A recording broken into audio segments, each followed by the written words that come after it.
Hi, everybody. It's me, Shannon Stott, and this is Improv on and off the topic. It's true. What we do here is we take the topic of the month and the theme of the year, and we discuss it. The theme of the year is community, and the topic of the month is the self. And you're thinking, but there's only one of you. And I'm saying, yes, there is, but not really. Only just now, there's only one. What I have is my friend and licensed board certified behavioral analyst, Emily Arnold, who's coming up right this second to talk to me and you so we can have a conversation. Here we go. I made it. You made it, and it's great. It's so nice. You know, this is so nice to just push a button and be connected with your friends. You know, yeah, it's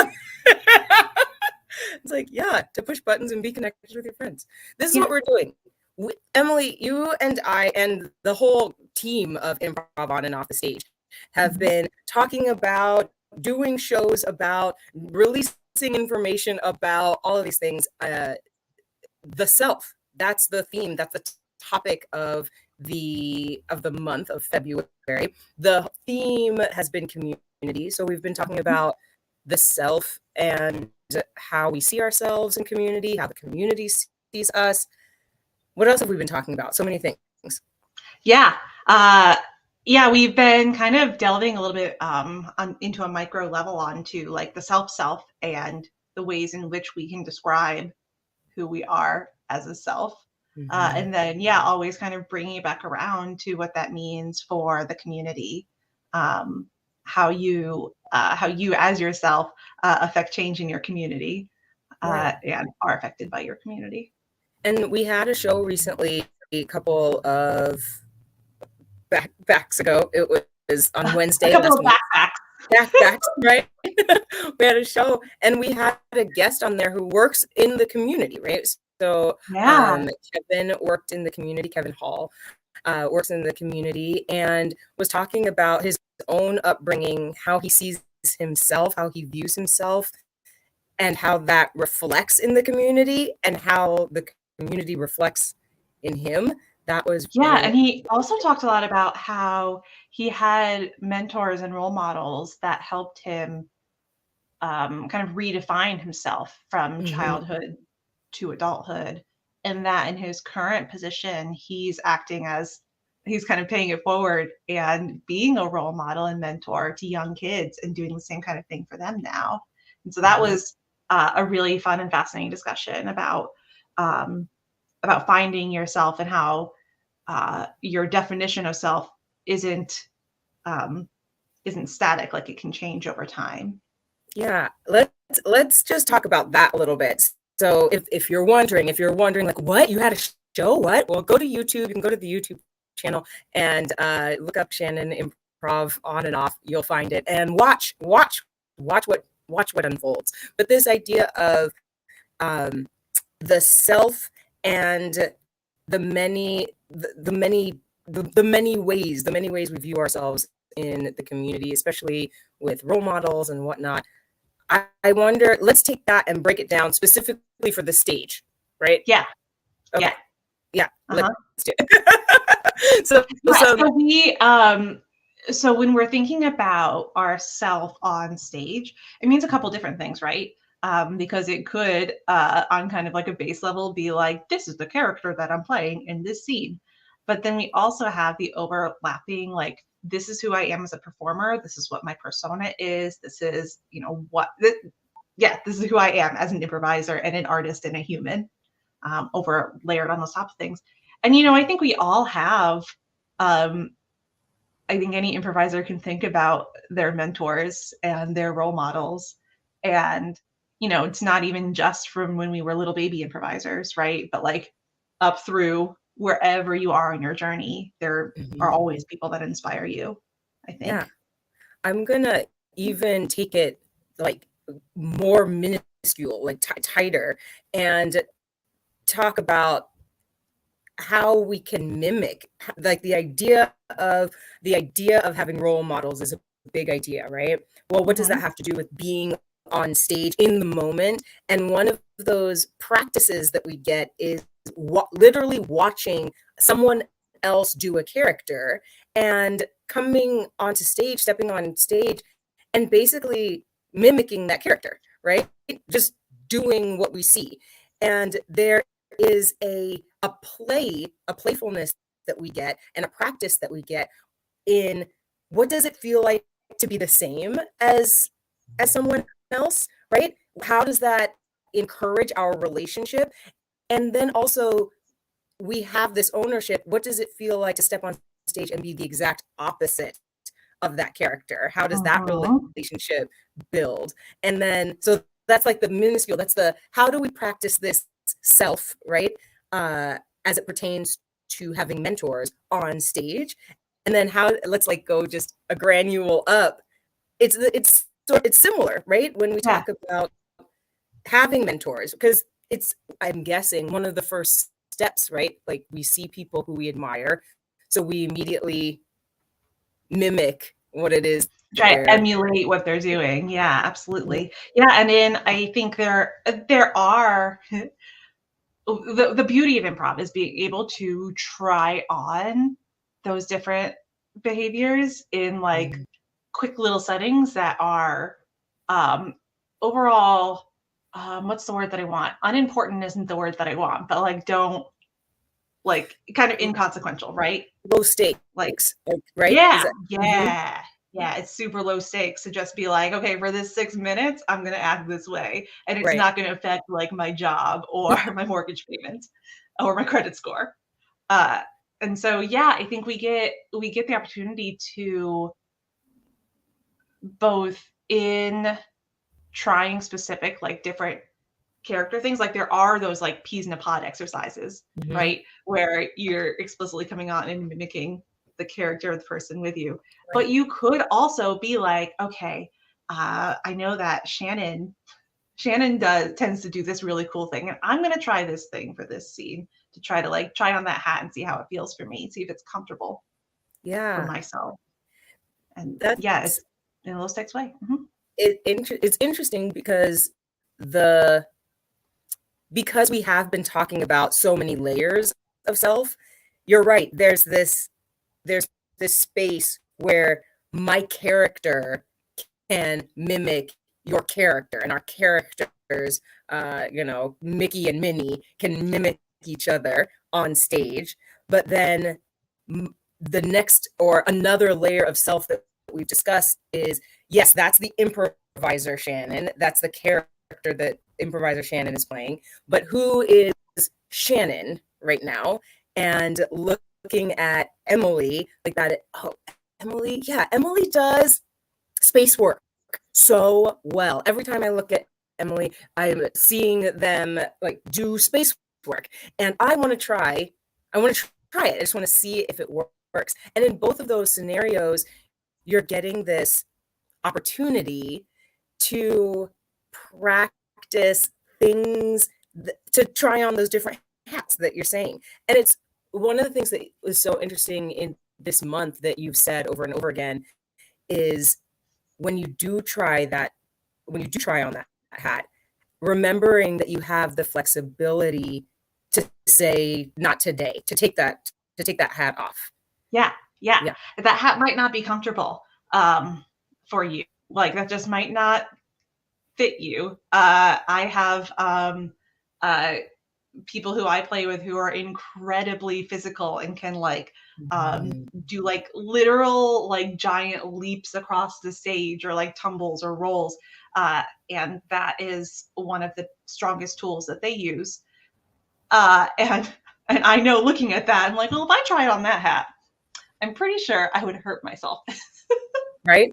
Right. Right. And Like, so like, yeah, I can take like a beret or a tiny version of that hat and like increase my movements and maybe do something big, but like, and that might be more comfortable than the giant floppy hat of, tumbling everywhere, right. tumbling and leaping.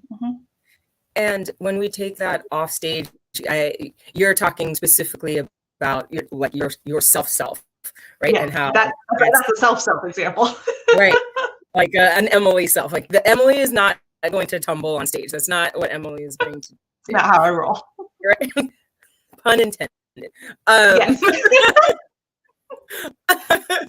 and then I'll share some of myself as well. So if we take that, the improviser Emily, and then we'll take life Shannon. And for instance, in running this business, I've noticed other people who I admire, right, and how they run their businesses. And some people are just, they work, right? That's what they do. They get that. I want to say they get up, but they like never sleep, right? There's no going to bed. There's no going to bed. There's no waking up. There's the go, go, go, go, go. And there's parts of that that I highly admire. All of it I highly admire. But when I try to put on that hat, it does not fit. And it's so interesting, Emily. I wonder for your life and for mine, are there, and if you're watching, you can put in the chat and the comments, are there things that you have seen people do, you've put on that hat, and you try to make it you fit, like, and it is discouraging, right? Because you're just like, no, it's working for that person, why isn't it working for me? And you just keep like top hat, it's like really trying to make Yeah. I think a good example would be anyone who, for their first time, like the first time you become a manager of any sort, right? I don't think I'm alone in saying anyone for their first time, if they were ever a manager, probably tried to emulate their favorite boss that they ever had, and it was probably a disaster zone. And that could be because maybe you didn't have the experience of like the nuances of what your favorite boss ever did. It could be that that didn't work for you. I know that like similar, kind of relatedly, I've left management jobs where I was asked to be more of a hard ass, and I'm like, that's not my style. I know that that's not the hat that I want to put on. right. And so I think that's a good example that a lot of people could probably relate to. Yeah, They all have our absolutely. own leadership styles. Yeah, leadership styles, parenting styles. I know, Yes. yeah, right.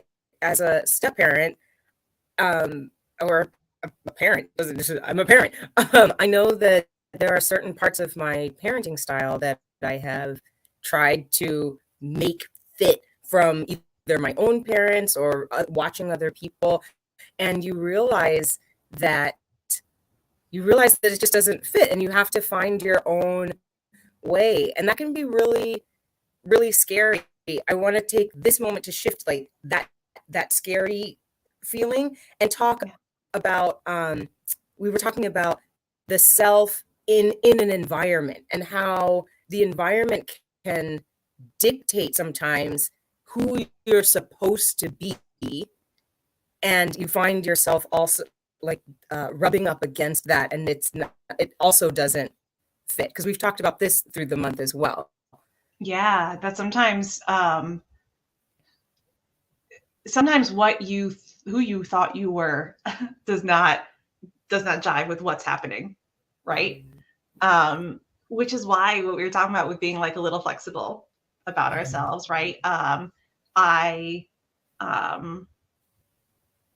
if I think that I'm super athletic and then I go run a marathon and realize, oh no, I am not this environment of this marathon on this like really hot day where the pavement is not smooth, or whatever, our environment just isn't cohesive to being the kind of person, being the kind of athlete that we wanted to be, right? And so if we let ourselves get bogged down with like, well, I guess I'm just not an athlete because I'm not good, then that causes a lot of negative self-talk and a lot of, feelings that suck. And it's okay to just be like, in this context, in this marathon, and maybe running a little too hard for me on a hot day. I can be strong in other contexts. I can be athletic in other ways, but maybe not this one. And so I'm going to take that and weave it back through. So Emily is improviser, right? In the context of being on stage. If there is a scene, maybe today you're like, most days you're feeling like, yeah, I play French characters all the day long, whatever. That's all I do are accents. Right? It's accent day, whatever it is. But maybe there is either, I don't know, there is something that day that says today's not the day for accents, right? And so you being flexible is really important. And then in improv sense, the metaphor we've been using a lot around my theater is our tool belts and like our toolkits, right? So if which also kind of helps us be a little more flexible with our thoughts about who we are as an improviser, right? If I say I'm the accent girl, the difference between me saying I'm the accent girl and all I do is accents all day long, and my strongest, most like high class $100 tool is the accent tool. The difference between that is when I'm coming across a day where for some reason, I have sudden laryngitis, sudden non-contagious laryngitis, right? And I can't speak. The difference between me saying, well, I'm the accent girl and I have an accent tool is that my accent tool, I can just put down for a minute and pull out a different tool, right? And so that gives us a little bit of flexibility in terms of thinking about who we are. Like, yes, this tool might be my shiniest, but I have other tools. It's not all that I have in my pocket. It's not all that I am. I have so many things.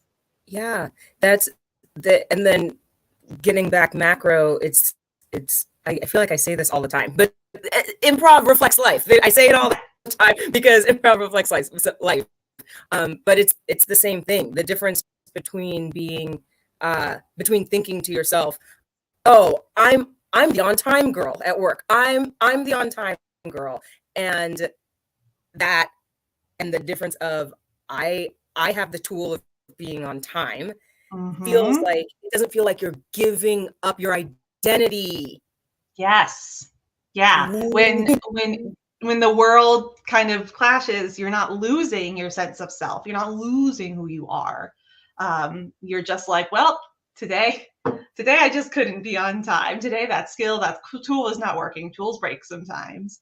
And I will make up for it with my other tool of being super charming or bringing donuts or working hard, one of those other things.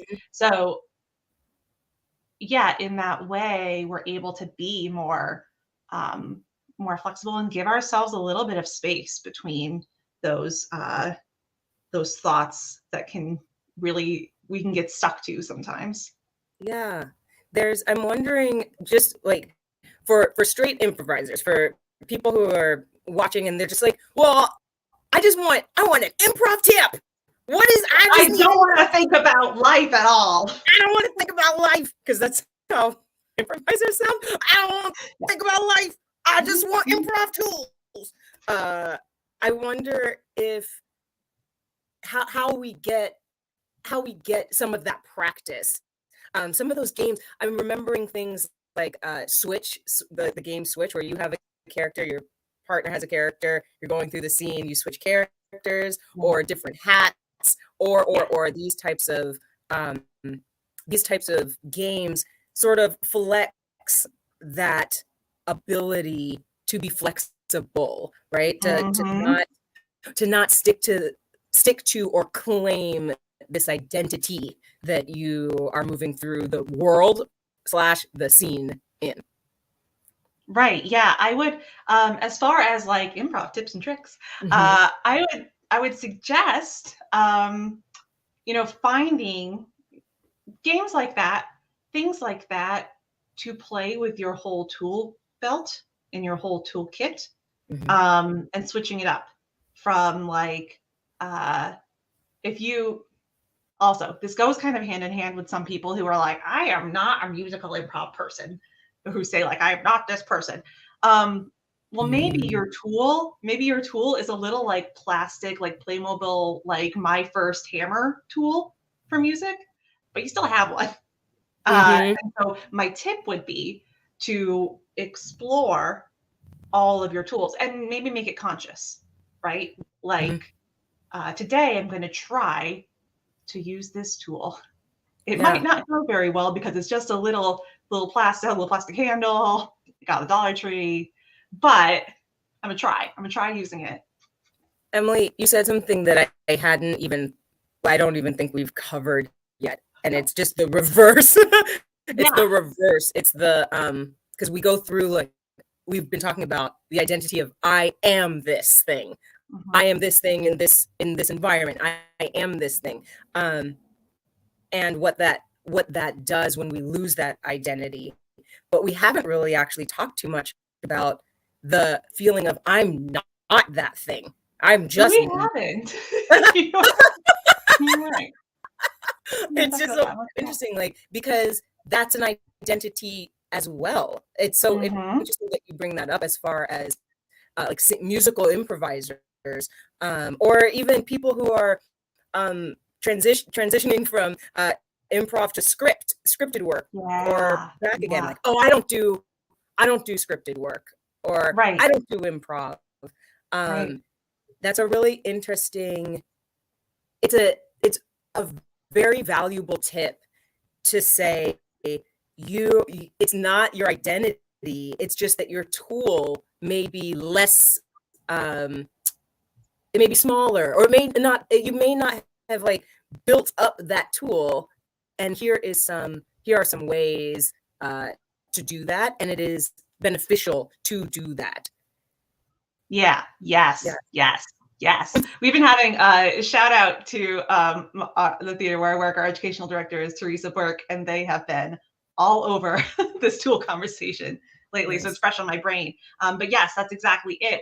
I had that conversation with them like 2 days ago about Mhm. how we have people who are like, um, well, I don't do that. I don't do that. It's like, well, you probably just haven't practiced with that tool. You are capable of trying and practicing, right? Like Yeah. your tool might just be smaller. And I think that is valid for outside off of the stage, right? um, if we think about some of the negative self-talk that we have about ourselves, about other things, right? Like, oh, I'm so out of shape, oh, I'm so stupid, oh, I'm this, that, and the other thing. And if we kind of remove those things from thinking like, oh, I am that thing, but more like, oh, my problem solving tool is really strong, usually is pretty high quality. Sometimes it breaks. Or my athleticism tool is not that strong, and Mhm. that's okay. Um, if we get that little bit of a separation from our identities to the tools, then that can uh, Mhm. help us experience some new things and try some new things, right? If I spend all my time saying like, well, I'm too dumb for that, then I don't get to experience like escape rooms or new puzzles or any of those other things where you can try it. You can use Yeah, your little Playmobil tool. there's there the try it part is where the improv practice comes in, right? Mm-hmm. As like Mm-hmm. as an improviser, when I am on stage, I get to try. I get to try. And there is you said it earlier, it's low stakes, right? And there is a value, a want, like the audience wants to see you try. There is joy in the mistake. There's positive feedback, positive reinforcement in the trying of figuring out the self. Oh Yeah. no, we're almost out of time, and I'm just like getting this. But yeah, and that's what makes improv such a unique space. And I feel like I say this every single week, but it makes improv such a unique space to practice these skills because it is a place where there is frequent reinforcement, frequent positive reinforcement, right? Like up the wazoo. From 101s to like your regular team, when you screw up, everyone's like, that was great. It's so funny. Or they're excited about it, right? Right. Um, and and that things are low stake, right? That we can try some things. And um if I try this one thing, if I try moving in this one way, or if you're doing short form, when you're doing like pun jokes and you tell a bad joke, like you're not going to lose your car. Nothing terrible will happen. It's okay. Mm-hmm. It's okay to It's take risks. Mm-hmm. it is okay to take risks, and we learn that on the improv stage. We learn that in even if you're not taking an improv class to get on stage, you Yeah. learn those things within the classes so that you can start to practice them and put them into practice off the stage in your job. You said, you miss out when a person misses out when they have negative self-talk about escape room. Right? I'm too dumb for that. Well, you're going to miss out on these things.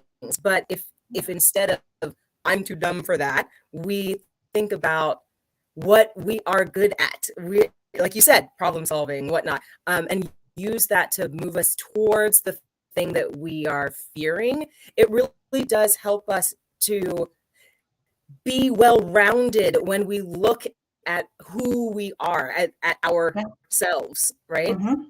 Yeah. Yep. Yep.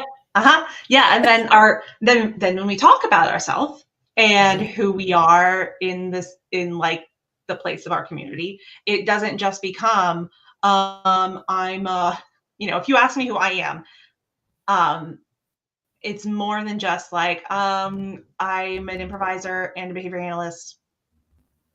Right. It's more than that, right? Like these are things that are important to me. These are things that I'm strong at. These are things, or that I have like a strong tool on. These are things I have a weaker tool on. These are things that I have learned. These are the ways that I affect change. These are the things that I care about. All of those things becomes your sense of self. Yeah. And and those things are many and complicated. They are, and they are worth sharing, right? They're worth sharing, and they're worth practicing in different spaces, at your job, in your relationships, wherever it is. Um, I just I want to use the words that we have been covering throughout the week. We've talked about self in content, right? Mhm. Self. Content being the story that we tell ourselves, right?